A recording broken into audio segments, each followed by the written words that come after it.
Door open பண்ணாலாம் யாராச்சும் சாவாங்களா? நம்ம ஊர்ல சாவாங்க. என்னங்க எனக்கு ஒண்ணுமே புரியலையா?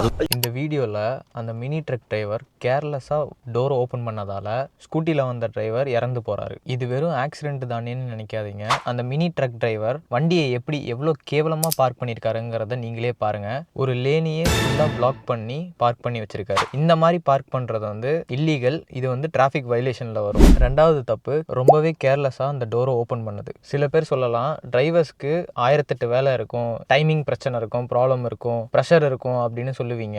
உங்களுக்கு பர்சனலா ப்ராப்ளம்ஸ் இருந்ததுன்னா அதை எங்க காட்டணுமோ அங்க காட்டணும். இந்த மாதிரி ரோட்ல கேர்லெஸ்ஸா இருந்து இன்னசென்ட்டான உயிரை எடுக்கக்கூடாது. ஸோ என்னை பொறுத்த வரைக்கும் கேர்லெஸ்ஸா நடக்கிற ஆக்சிடென்ட் எல்லாமே மர்டர். இந்த ஆக்சிடென்ட்டுக்கு 100% அந்த மினி ட்ரக் டிரைவர் மேலே தான் ஃபால்ட் இருக்கு.